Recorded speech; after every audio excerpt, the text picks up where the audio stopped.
Pro is basically a really lightweight switching power supply, 2,000 watt amplifier.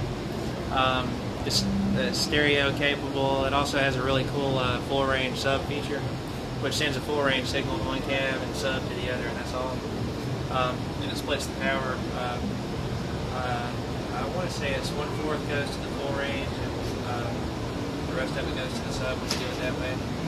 And a single band parametric, because so many bass players have trouble with multi-band parametric. More often than not, they only end up with one notch or boost anyway, so single band parametric kind of made sense. And another really cool feature on it is the fail-safe DI. If for some reason the amp blows up or quits working, this taps directly off the input, so your bass goes straight to the mixing board, and you can still keep going. So it's a transformer driven? There's no transformer, it's just direct. Oh, it's direct. Direct high impedance. And it's built-in crossover for the different bi-amp modes. There's a mono mode. It really does 2,000 watts into 2 ohms all day long. Runs really cool. Weighs 22, I think, pounds or something like that. Now the VB2, this is going to be our first import tube bass amp, pretty much. And this is basically what you see is what you get is 2 channels, sort of like a guitar amp, because so many bass players are using distortion these days. A mid-shift, typical of some older bass amplifiers, and we added a resonance and a presence control, sort of like what we have with the guitar amps, but it's voice for bass. It doesn't work in the same range or in the same way that it does on the guitar amplifiers, but it really complements the cabinets really well. Normally, like the guitar version of this would be extremely woofy when you turn it up, so we set it at a lower frequency, so that it just extends the low end instead of making a big hump in the low end like the guitar amplifiers do. There's 225 watts with 6 EL34s. It's got a mute, I think the mute and the channel selector on the foot switch. We didn't bring the foot switch with this particular one. And I think it's going to retail for, I'm pretty sure it's going to be under $1,000. We're going to be coming out with it pretty soon. And it may even be made in the USA when it's all said and done. You know, we may just do some assemblies and make it here in the States. And then there's the VB3. It's not completely done yet. It'll be coming out a little later, but the kicker for this one is 300 watts all tube, 8 EL34s, 5 12AX7s, and a 12AT7. Weighs 37 pounds. And so you can pick up a 300 watt tube amplifier and throw it, you know, if you wanted to. And it's got a built-in tube, optical tube compressor, mid-shift, low-cut, classic Max and Dahl type EQ for the front end, and then a graphic, which is going to be based on the Tour Series graphic. It's constant Q faders, so that you don't get a lot of passband ripple when you boost more than one frequency. And the same resonance and presence type setup as on the VB3, voice for bass. But yeah, I'm not a big guy, you know. I don't like picking up SVTs. No, it's painful. And this one's not functional, but there's another. It's functional, but it's not completed yet. But we wanted to go on ahead and bring it to kind of show off the weight. It's going to be coming really soon. This all lights up blue, and this lights up white. We actually have a static display in the front that's lit. I saw that. Yeah, it looks great. And it should be. Hopefully by the summer we'll have it in full production. And does this have the switching power supply? Is that the secret to the weight loss? Right. You lose program? 50 pounds of power transformer compared to, like, say, a classic 400, for instance. So it had a 50-pound power transformer, and that was mostly to get it through UL and have it be real stout and have a lot of low end. Well, with the switching power supply, you have way smaller capacitors.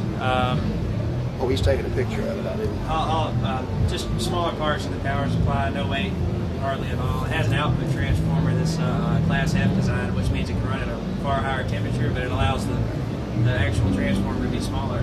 And it still goes down to 30 amps. It's really good having all the outputs. Actually, it's going to be at the top end.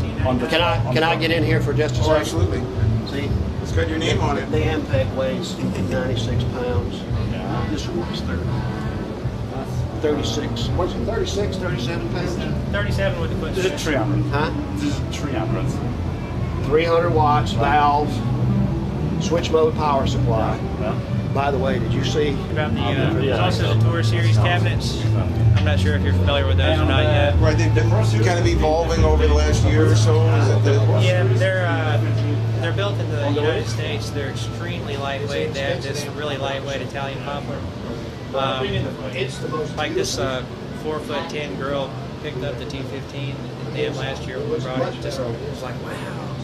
And then there's the Pro Series cabinets, which they're still slightly disjointed. They're going to be done soon, but we need a speaker that complements some of the amplifiers a little better.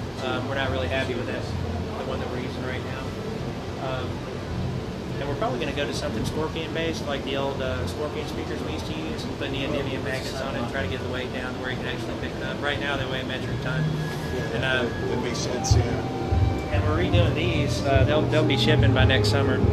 Totally new cosmetics. The price is going to come down on them a lot, and just as solid as the ones that we've been making forever. And then this is the TVX cabinet.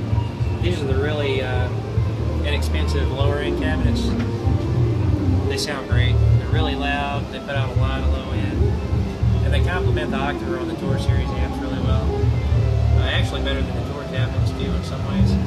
Some people actually like these better than the more expensive Tour Series cabinets. This is preference, though. It's very subjective. One's not better than the other, but they're just different.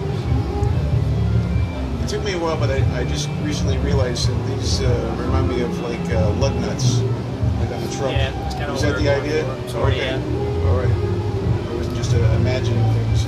That's good. The only issue with them really is when you have lights hitting the chrome. There's a black stripe on there, and black disappears on chrome. Everything disappears on chrome. But when it's like, say, when it's in a music store under fluorescent lights, you can see them really well. That matters. Yeah. This is new as of probably start shipping tours for summer. What is it? It's a tour. Tour series. So is it safe to say the preamp is similar? A 450 head and a 700 head. These are the heads. Okay, very popular. No, this one for us. This cabinet. We had a new engineer, the new guy right out of school. He had a lot of experience with innovative. He worked on service. The reason I say that is because the neodymium speakers, it makes it very light. This cabinet weighs. His first tube amp that he ever did. He's a bass player, really good bass player too. And the last thing he wanted to do was copy an SVT. He wanted to do his own stage, so I was like, Stock work is big. go after the YB or something like that, because that was the one he was really worried about outselling us. He really liked the way that amp sounded and stuff. And the 215. So he really did a good job on it. It's not really Very competitive price-wise.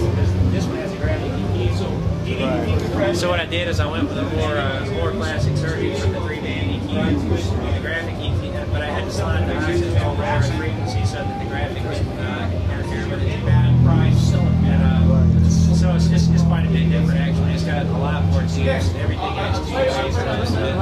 The compressors all tunes. The graphic it's going to have a tube in it. I'm not sure if I can keep it all tube or not. I've never got that far working. This 14-pound resale, I think, is $6.99. So they're for you guys. So